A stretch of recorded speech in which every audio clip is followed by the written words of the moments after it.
Today we're talking about the greatest faction in Deadzone 3.0, the Forgefathers.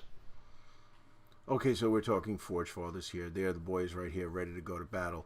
It's one of my favorite factions in Deadzone. Can't just for me, you know, I love these guys. I remember when they first came out. I got the pre-order and I ordered the Forgefathers, one of the first new factions in version 1 that I got. Still have the cards.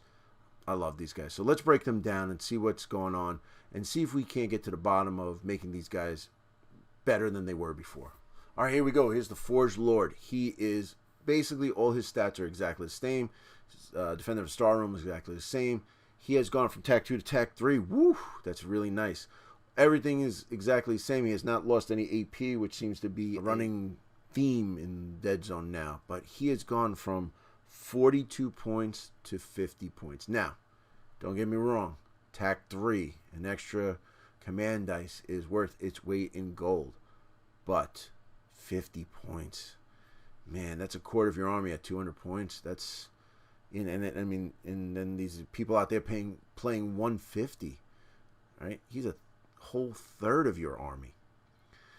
In a really elite list, an expensive list like this, taking the Forged Lord, I mean, I like him a lot. Stats are good. This is one of those guys that, a leader that you're going to have to get into the fray. He doesn't just hang out in the back. He's got to get into the fray. But then, you know, if you kill him, it's losing 3 dice. I think by raising the price to 50, give him Tech 3, he should have 3 health points. So that life support can kick in, at least kick in. Because I've had my guys on a bad rolling. I mean, Survivor 4 is good, but, you know, they go out pretty quick, you know, with a lot of fire on these. Even like plague shooting, you know, at a higher level or whatever. Man, it's just, you know, I wish they would have did that, but 50 points, man, that's a hefty price tag.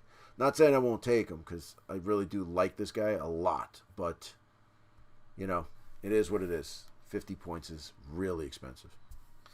All right, you're going to hear this a lot, but I love this model.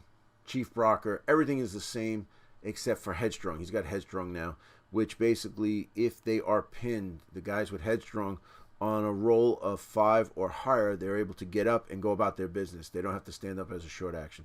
That's also good. That's also great because, you know, like I said, you don't have to wait to short action. You know, the Chief Brocker is awesome. He's 26 points. Fantastic. It was a while before I actually got this model, but I have it now, and I'm so glad I did. I run him all the time.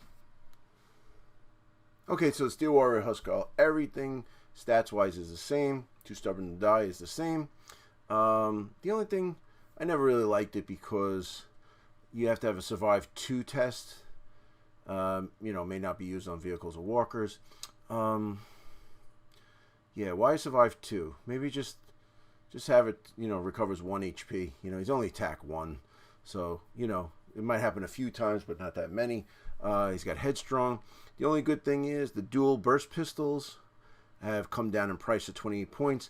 Steel Warrior Huskarl is your Swiss Army knife, just like the Steel Warriors themselves. He's got a bunch of options, probably the most out of any leader, as well he should. All right, the Thorgrim Huskarl. He is the fight has gone from 3 up to 4, which I don't understand because he was supposed to be like the Chief Brocker. He was supposed to be one of the better fighting dwarfs. Okay, that's the way it was. Going from 3 to 4, you know, you're going out against some big guys, like say you got to take on an Aberration, or you got to get those annoying Kalishi or whatnot. You know, a lot of things out there got better fights, and this was the guy that kind of made things happen. So going from 3 to 4 is, I don't like that. Thunderstrike is exactly the same, except that it used to be during a special, you know, you as a special action to do it once per turn. Now it's a free action. That is fantastic. Fantastic. So forge hammers, heavy heat hammers, yeah, it's great, man. You know, basically if you have a hammer, you could throw it. All right? Range 2, frag 2, it's good. You could throw it as a special, as a free action, and you can be 2 away, sprint into that cube, and then, you know, maybe the guy is pinned or you already get a wound on him, and take care of him. Oh, Thunderstrike is so good. I love it. His heavy forge hammer, which used to be the heavy heat hammer, and I think something is maybe the proofreading here, because it says a forge hammer or a heavy heat hammer, and he has a heavy forge hammer, which I think is the same thing. So I'm assuming that all hammers. It's come down from AP2 to AP1.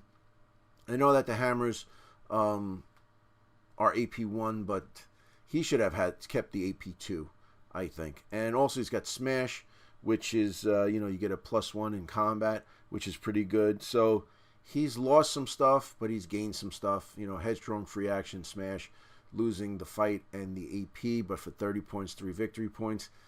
He's still solid, still one of my favorites.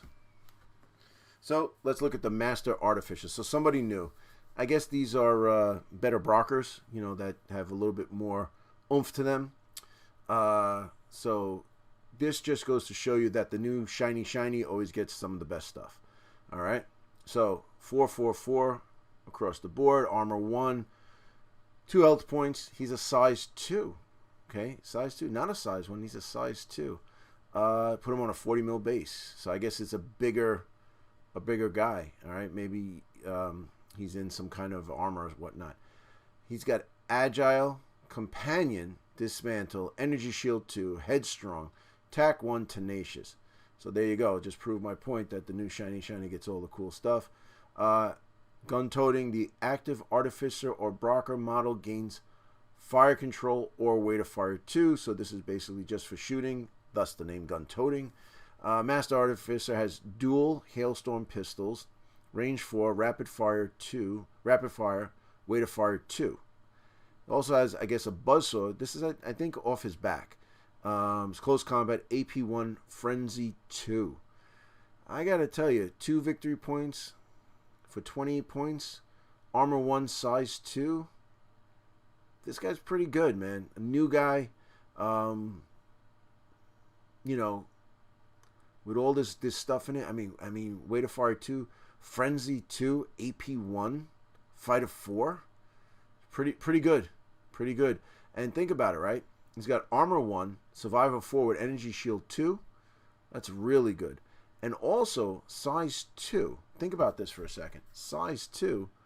He's always going to have a companion, so he'll always be at least bigger or comparable to a size 3. So he'll always have that extra dice in combat. So that's pretty good. I guess this new thing for the Artificers is that they have this buzzsaw on their back or something, and it's almost like gives them an edge. So you'll get a +1 dice with it. I'm pretty good with it. The Master Artificer is pretty good. Let's see how he is though. But for 28 points, one of the cheaper leaders in the Forgefathers. Okay, let's talk Steel Warriors. Like I said, just like the Steel Warrior huskarl, they are basically your Swiss Army knife of the Forgefather faction. Okay, all their stats are the same on top, and they have Headstrong now, so a little bit easier to get unpinned. Now let's look at the highlights. All right, 2 troops going with the theme of everybody gets a flame weapon. Dragon Breath, it burns, range 2. They both come down in price from, the Steel Warriors were 18 points and 2 VPs. Now they're down to 17. And it's almost like you get the Dragon's Breath for free.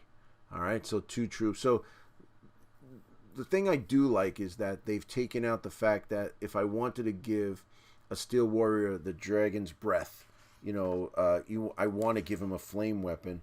What happened was you would have to add, it would be 18 plus 4. So now they're like, all right, well, if you don't have one weapon, you give it to another. So I like this, breaking the mold of all these old games where, you just, all right, well, you're going to lose your rifle, but you're going to get this one. So you're paying the extra points. You don't subtract and then take it. It's already been done for you. So that's actually a smart idea. Missile launch is the same, but it's cheaper. It's 23 points now. The Magma Cannon has lost an AP from range 5 to AP3 to AP2, but it's only 19 points. So that's not too bad. All right, that's not a bad change. And then now here's the one that I really like. All right, I guess all these names are for firefight eventually, which is fine, but it's just going to be a Steel Warrior specialist when we play. The Brakarim with the Hailstorm autocannon. Its weight of fire 1 suppression. Okay, 19 points. It's come down in points, but you're paying through the nose, man. You know, the autocannon, right? The Hailstorm autocannon was 1 extra VP, and then you would take a Steel Warrior who was already at 2 VP, so it's 3 VP. So 19 points. I mean, when you think about it, he was it came down a lot because a regular Steel Warrior, Standard Range Veteran, was 18 points. So if you're going by the old rules, for 1 point more, you're getting the autocannon, or in this, 2 points more, you're getting the autocannon. It's definitely worth it. Just got to watch that VP. All right, you got to get him in a spot where you get some cover and get some, you know, they can't get a clear shot on you. So make sure you hide that base and you know, no clear shot. But yeah, Steel Warriors are really still good. The cheaper price will make me think about taking them a lot more. All right, my boys, the Brockers. So none of their stats have changed. The reason I highlighted Dismantle, Engineer, Frenzy 1, and Hacker is because the regular Brockers had Frenzy 1, and then the Brocker Engineer, or the Brocker Specialist, I'm sorry, had Hacker and Frenzy 1. So now they have Dismantle.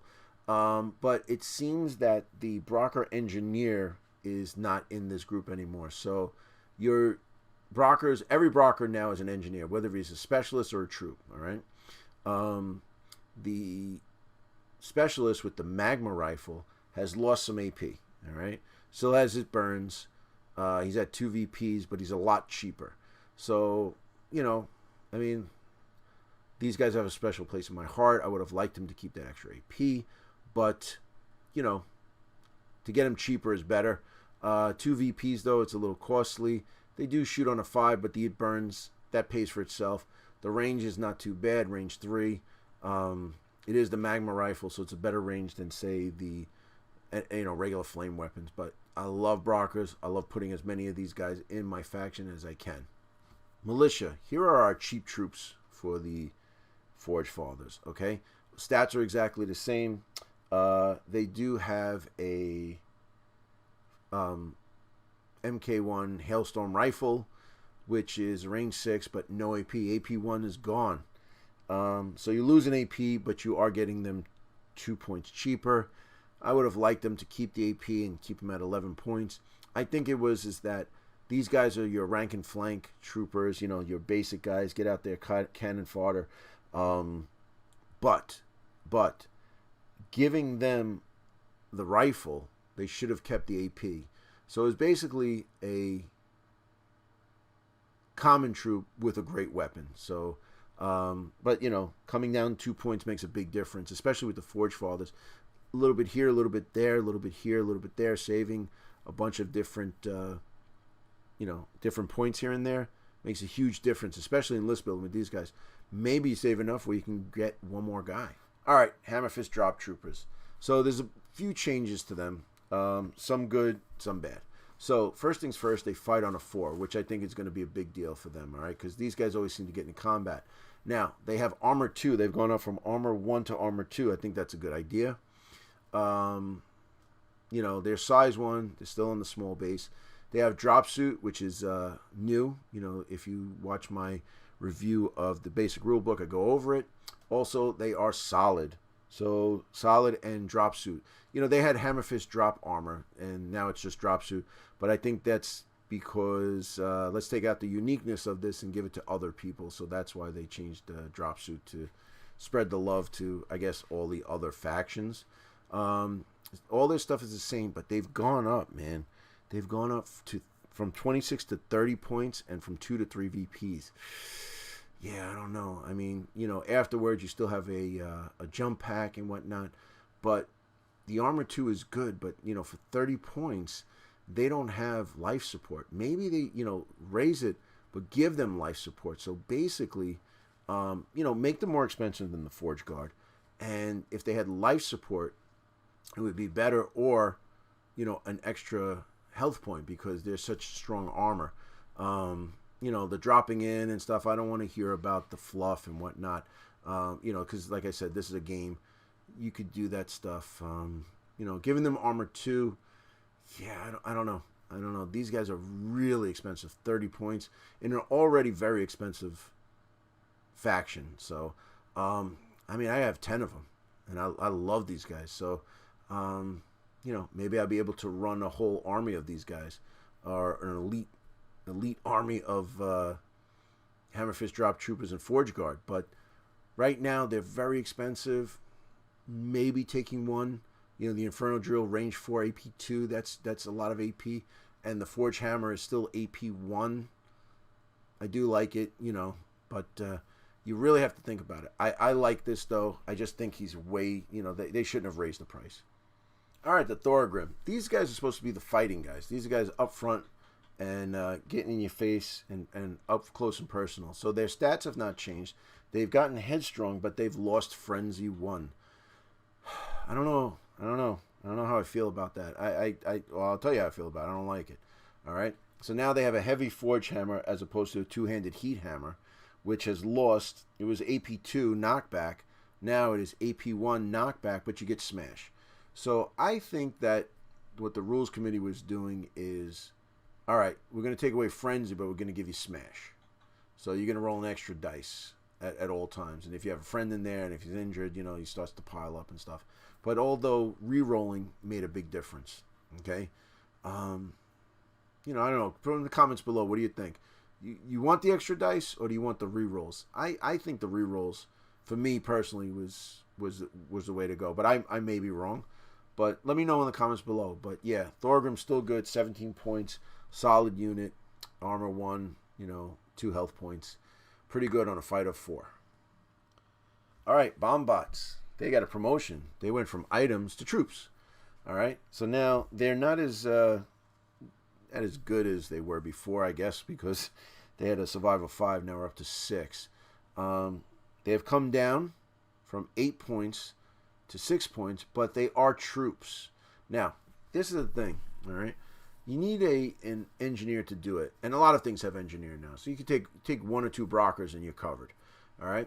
Take a bunch of these guys, 6 points. I don't know how many models you have, but so they have, like I said, they have boom 5. Okay, so that means that you can move these guys up. They move on a 1 to 2. All right, and boom 5, a frag 5 is nothing to sneeze at. All right, it's very powerful. But my problem is this: on a survival 5 with only 1 health point, you move them up, and you happen to be in that cube with them. Friendly. You get danger close. If I was playing against myself or I was playing somebody, a Forgefather guy, and they had a few of these guys, I would shoot that to try to blow up and do as much damage and take out as many guys as I can. All right, with a 6-up survive, it's really tough, man. It really is.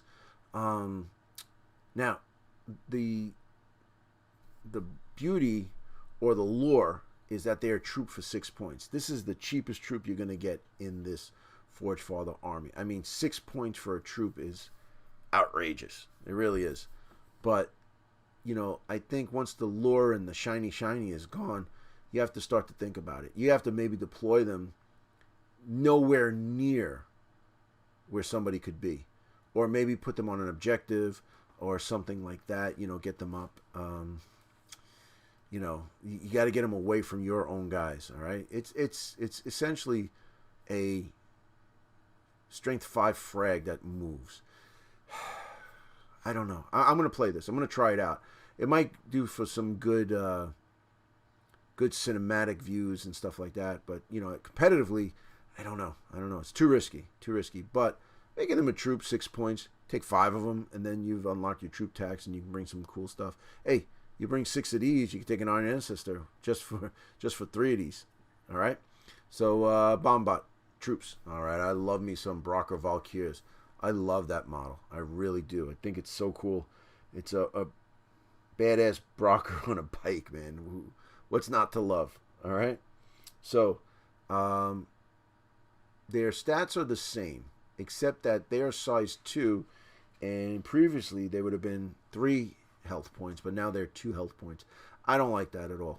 Okay, I think, you know, the bike can take a little bit of damage and maybe increase, you know, by that increasing the health point. But they do have weight of health 1, okay, which some people call resilient, but it's weight of health 1, and I guess that's the you know, the trade-off. Okay, rolling dice is always good, an extra dice is good, and you never know that resilient 1 rolls into an 8 and explodes. 2 or 3 explosions, it's happened. You get that 8 train going, works out good. All the other stuff is the same. Twin hailstone rifles. The bike is, I love these guys. They're just expensive. 20 points. They're really expensive. And the only thing is too, like if you got a Sky Razor or you have a jet bike, an Enforcer jet bike, they can fly. All right. These guys are similar to the Tunnel Runner where they don't move. So 20 points, you know, I mean, if you compare these guys, 10 points more, 13 points more to a Tunnel Runner, they're not even close. But they are fun to have. This is your movement. This is, other than the Drop Trooper who can come in and land somewhere with similar to aerial deployment with the drop suits, 2 to 4 is not bad. Not bad. Put a shoot dice on them, move at 4. You can get some stuff going, grab an objective early and just kind of hang out there. It would have been good if they had Hacker, because then you can get up there and hack some stuff. But yeah, the Valkyrs, I love them. Okay, we're going to do this in 2 parts. We're going to start off with Forge Guard, okay? So what we're going to do is we're going to talk about the troops first, then the specialists. So here we go. Forge Guards are troops. Look at that. Forge Guards are troops. I've been saying this forever. When we did the elite list, Ingolf Christensen, he was able to unlock Forge Guard as troops. Look at this. So some good stuff here, fellas. Good stuff. Proud of you guys. Did the right thing. All right. Forge Guard now move on a 1 to 2. That's been for a while, but now it's officially in the book. Forge Guard move on a 1 to 2. I always said, why did they walk so slow? And I was told that, well, they have stubby legs. Yeah, but they're in these Iron Man auto suits that can make them move faster. Plus, a Brocker moves on a 1 to 2, so why shouldn't a Forge Guard? So I'm glad they did that. Hey, look at this. 4-4-4 across the board. All right, 4-up fight.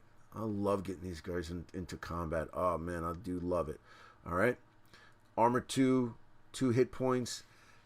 Wish they had 3. I wish they had 3. Life support and solid still there. Now, Forge Guard, like it says, is troops. Look at this. They've gone from 28 points to 26. 2 points. All right. So they lost 2 points and they gained the fight and an extra step. Awesome. Forge Guard are great. 26 points. They are VP heavy. They are. But get yourself into cover. You know, the Hailstorm Rifle is still good for AP 1. It looks like the Mark II Hailstorm Rifle has AP 1, but the Mark I Hailstorm Rifle, I guess, has no AP. So it is what it is, but they're definitely worth it. So let's talk about the Forge Guard as specialists. All right, so let's check out the Forge Guard. Magma Isilgram. All the stats are the same, but they've come down in price. So for 4 points more, you get in the Magma Cannon. I dig it. I could dig it, man. I like it, and it's not heavy. So for 30 points, you're at the old school, what it was before when you wanted to add this to the Forge Guard. And it's actually probably even cheaper. The Brackerim with the Hailstorm Autocannon. Oh, man. For 3 points more, you're getting the Hailstorm Autocannon Way to Fire 1 suppression. Now, here's one of my favorite loadouts, okay? The Forge Hammer, the Missile Launcher, and the Hailstorm Rifle. What I like about the Missile Launcher is this. That's the one you put on a shoulder, and it looks really cool. You have, you know, the Hailstorm Rifle, and you still have your hammer. It's 32 points, all right? So for 6 points more, you're getting the Missile Launcher. All right, so this is like, it's a bittersweet type of relationship with this guy, all right?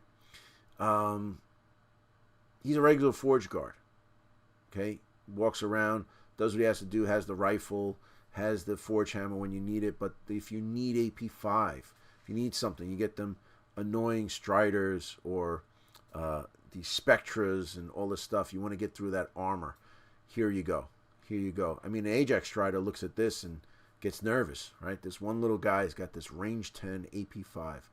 I still don't understand why range 8 isn't just the thing. It's range 10, but, you know, I mean, I don't know if you, I guess if you play on a double board, that's what it's supposed to help out with. It's still heavy, but you can move, maybe move one, shoot with your rifle, and then use a shoot dice to shoot the missile launcher. 32 points is still hefty, but man, 4 VPs, that's what you got to think about. I do love it, though. I think it's worth it. The Hailstorm autocannon for 4 VPs also is pretty hefty VP-wise, but definitely worth it, both of them. I would take the Hailstorm autocannon maybe on something else and give this missile launcher to the Forge Guard. You know, even though it's a little bit hefty in price, hefty in VPs, it's still definitely worth it. But like I said, Forge Guard are my all-time favorite things about the Forgefathers. When I saw the Forgefathers, even before the Brockers, these were the guys that made me want to play Forgefathers. So now, the Excavator robot was the dude from Dreadball coming over into Deadzone. So all his stats are the same. He's basically a vehicle now. All right. He also is remote. So now with that, you're going to have to take an engineer. But like I said, there's no shortage of engineers in the Forgefathers. All right. Everything is the same other than the claw, because he has a mining drill and then the claw, which was in the other hand. So I guess they just wrote for that. It has smash 1. I don't know. I would think that I would use the mining drill more than the claw, just because of the AP. But if you don't need the AP, then you would go with the claw because you get the extra dice. All right. He is a size 2. He does have 3 hit points, so that's good. But he's come down in price from 20 to 18.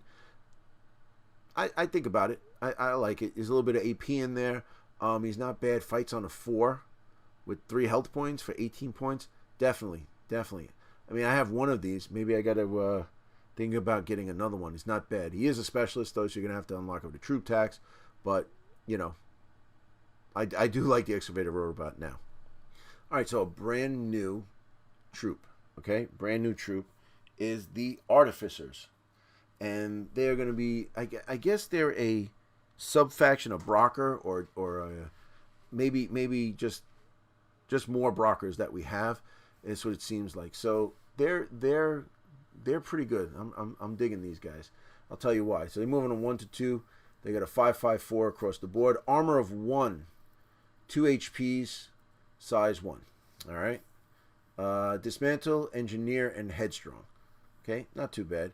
So we have a Artificer, we have a Troop and a Specialist. They come with the Forge Hammer Burst Pistol. The Forge Hammer is AP1, 1 VP, 14 points. Not bad, all right? You're talking about comparing them to the Brockers. So they're exactly the same as the Brockers. The only thing is that the Brockers have a better fight, okay, with a 4 to 5. These guys have a 5 fight. All right, so the basic troop for 14 points, I would say that would go to the Brocker, just because of the fight. All right, but then let's move into the specialists. All right, so the specialists are here. Heavy Heat Hammer, it's close combat AP1, knockback smash 1, 1 VP, 16 points. Not too bad. Okay, so that gives you a little bit more than that makes it different than the Forgefather, where you're going to have a 16-point Heavy Heat Hammer guy. He has armor 1, so if you compare that, he's almost like a Thorgrim, okay? The Thorgrim is 1 point more, but basically the same, all right? So you're taking an Artificer. So the first guy, the troop, he's basically the same as a Brocker. The second guy is the same as a Thorgrim, okay? Magma Rifle, range 3 AP2, it burns 2 VPs for 17 points.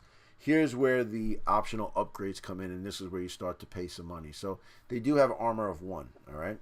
Putting a buzzsaw on the back of them gives you an AP1 in combat, but it gives you a Frenzy 2 in companion, all right? It's going to add +1 to your VPs for whichever one you take. I'm assuming that you would take it with the troop. All right. That's where I think I would put it. Power Claw. I guess that's on the back also too, kind of what Ogun has. AP2. Okay, AP2. Frenzy 1 Companion. An extra VP. But that one, for some reason, is only 3 points. I guess AP2, but the less Frenzy makes it less. Alright, so you take it like that. And then the Welding Laser, which is range 2, AP2, +1 for 3 points. I don't know about the Welding Laser. I kind of like the Buzzsaw. I'm looking at the Buzzsaw now, and I really do like it. Power Claw is a close second, which is pretty cool. So I think you got to model these guys up. So you're taking, like I'd say, the Thorgrim or the, like a Brocker Specialist, giving him some armor. Regular Brocker, giving him some armor, and this is just an up, maybe a more elite of the Brocker class. I do like these guys. I'm looking forward to getting into these guys, getting these guys on the table. Right now, I do not have the models, but in the future, I'm definitely going to get them. Run these guys with the Brockers. Just the only thing is, I have a Warpath army for regular Warpath, not even Firefight, of my Forgefathers. So now it's going to be even more troops and stuff in there. But love the Forgefathers. You got to do it. So I'm really looking forward to the Artificers. I can't wait to get these guys on the table. All right, so we're going to break down into 2 parts the Iron Ancestors, all right? All their stats are the same. The best thing about these guys is that stuff has come down in price. All right, so your regular Iron Ancestor, that you get the the autocannon and the heat hammer, all the same stats. They have not lost any AP, which is good. They've come down in price to 45. All right, anytime you could save money with the Forgefathers, I think it's good. The base Forgefather Iron Ancestor was 44 points and 3 VPs. Now, when you take a Iron Ancestor, you're giving up VPs. Try to keep them alive as best as possible. Using all that good stuff. Do Doomstorm pattern, 2 sets of twin Hailstorm autocannons has come down in price to 52, still 5 VPs. It's a lot. It really is. The Hellermaul pattern, which is the twin Magma Cannon, Power Claw, and the Flamer, okay, is 54 points. Still expensive, but it did come down in price a little bit. But it's still expensive. 54 points is a lot.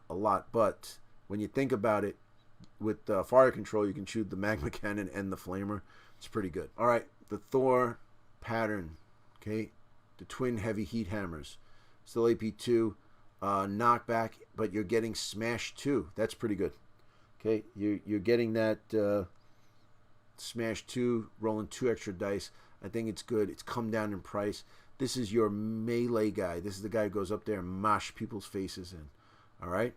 And then you have the optional upgrades, which is the smoke launchers for 3 points. Yeah. I mean, I hate to say it, to put it on the Thor pattern for that, for an extra 3, making 51, but maybe throw smoke and then get behind the smoke so nobody could shoot you, and then you can get up there and start wrecking face. It's good stuff. I always like the Iron Ancestors, knowing that you're going to be having to take like Brockers and Militia just to fit this guy in. But hey, listen, maybe take some bomb bots, and you can definitely take 2, maybe even 3. All right, depending on which leader you take. But you'd have to listen to team building on that, where we discuss that. All right, here we go. New Juggernaut, new model, new shiny. Moves on a 1 to 2, 5, 4, 5 across the board. He has an armor of 2. 4 hit points, size 3, you put him on a 60 mil base. There's 2 patterns that you can take, 2 variations. All right, first one, you get the Power Drill, which is AP3 Frenzy 1, and the Dragon's Maw range 3, AP1 it burns. So that is pretty cool. 4 VPs, 33 points. Juggernaut Excavator support Power Hammer, which is for close combat, AP3. You get Smash 1 and Frenzy 1. I like that. And it's 4 VPs, 38 points. The Mining Laser is range 8, AP3, and that's it. All right. So, I know all of you guys out there know how much I love It Burns, but I kind of like the Excavator. All right. It's got the Mining Laser. It's basically that Mining Laser that we have, but that piece on the front of the, of one arm, and then a power hammer. Smash one, frenzy one, 38 points. So now you're saying, wow, coach, you take a Iron Ancestor. They're 20 points more. Some of them are 20 points more, 15 to 20 points more.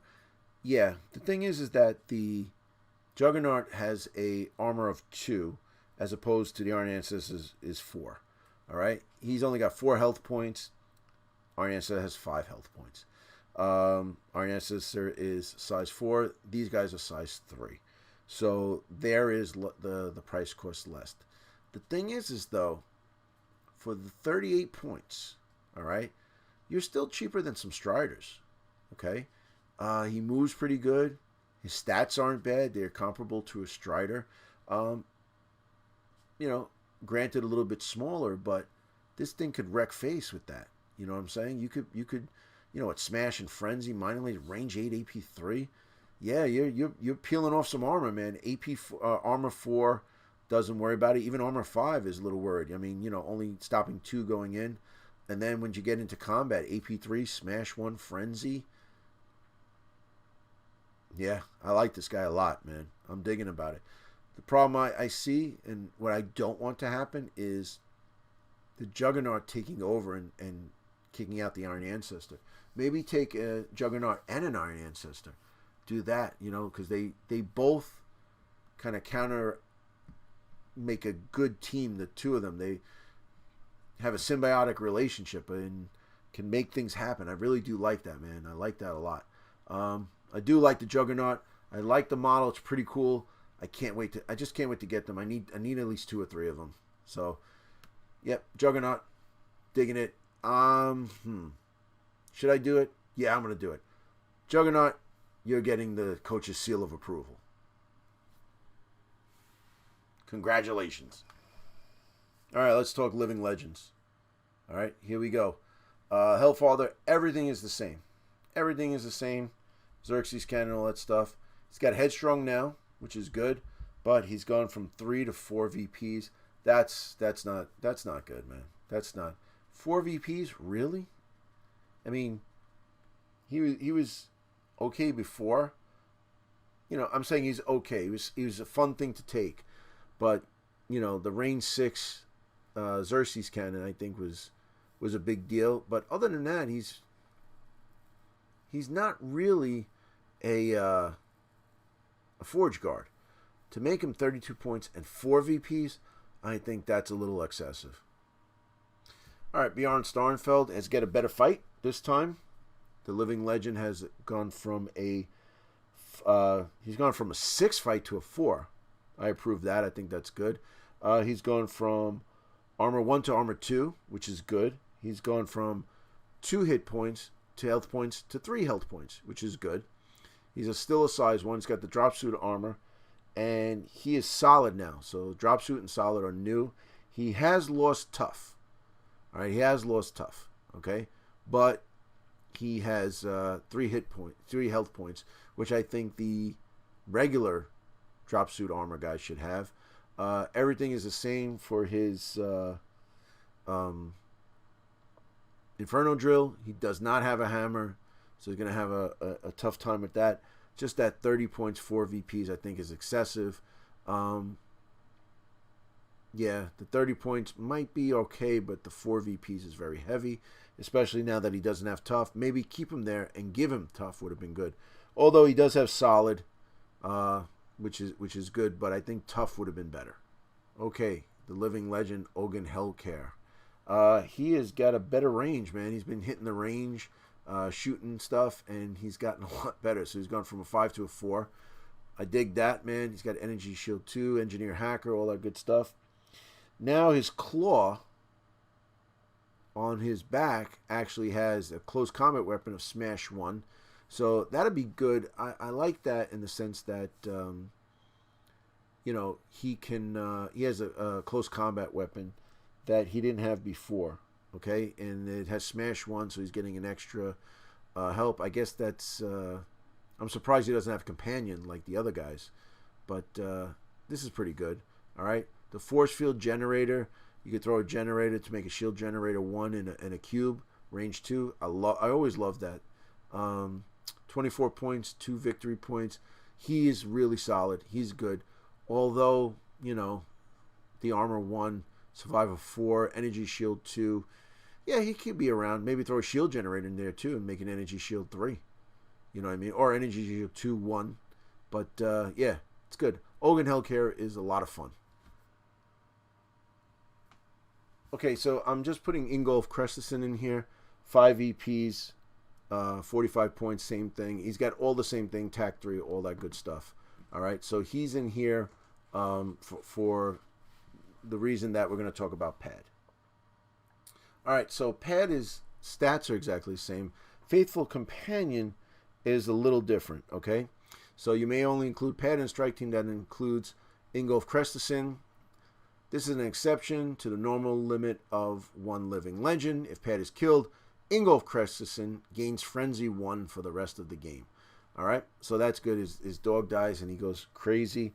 The only thing is this, all right? They have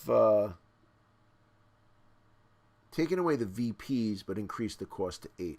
I was saying that Ingolf was 45 points and should get Pad for free. Or make Ingolf 50 points with Pad for free in that. You know what I mean? So like you have to take him. Pad is just good, you know, and then if he dies, Ingolf gets Frenzy 1. That's pretty good. He's got 2 health points, size 1, but he's got a 6 up survive. That's the problem. So you're going to want to get him into combat. He does move on a 2 to 3, so that would help a lot. So I do like taking Ingolf and Pad together. It reminds me of me and my dog. So, you know, I do run them a lot. And, you know, he's got, still has TAC 3. So you can take him in the back, use him as not your leader, using TAC 3, and then take maybe a cheaper leader using that splat. So, yeah, I do love taking this living legend. All right, and we have sent out an APB, and we are missing Freya. Freya is missing from the rulebook this time for some reason. I did like her. She was a fun thing. She was way overpriced. 26 points, 3 VPs was way too much. But the kill switch pistol was awesome. I don't know why they don't have it. But Freya was not a competitive model. That was one of the ones you take for fun just to have if you want to do it. You know, taking living legends. I guess getting rid of her is because you can only take 1 living legend. But why not take her? She was great. But, you know, if you have any information, please contact FamilyGamer777, and we will try to get the word out and try to find where Freya is. So the Forgefathers are an elite group of fighters. As you could tell by this review that just went through, they got a lot of great stuff. You know, the Forge Guard are incredible. I'm digging the Artificers. The new Artificers are good. Some of the changes are good. I think some of the price decreases were good, like, say, the Militia. Steel Warriors are basically the same. You know, the Brockers and whatnot are still great. I like Steel Warriors, though, a little bit cheaper and able to take more stuff. I do like that, you know, for the Storm Rage veterans. Forge Guards and Troops, that's one of my favorites right there. You know, similar to my want and love of taking Peacekeepers with the Enforcers now that they can be troops. Same thing here, but if you're taking Forgefathers, I would suggest start with think about what you want to run before you even start with a leader. And I wouldn't pay too much attention to the splat, although splat would be a bonus, but you can't live and die by the splat. You got to think about what's going on before that. And then I would build out from there. So if you want to take some heavy AP stuff and then try to fit it in, having the bomb bot as a troop to kind of take some troop tax off, basically, you know, so taking 2 bomb bots, you know, for 12 points can really get a troop tax going and take some more elite stuffs that is really expensive. But yeah, Forgefathers are great. I love them. I love to put them on the table. I got most of my stuff painted and ready to go for the battle reports, just waiting to get these Artificers in here and get them on the table. But what do you think about the Forgefathers? Are they an elite group? Do you like the changes? Let me know in the comments below. I really appreciate it. If you want to see more Deadzone content, click this video right here. You know you want to click that one. And also, if you like what we're doing on the channel and you want to see more of it, click that subscribe button right there. Come on, you know you want to click it. But I appreciate you watching the video, and I'll see you in the next one.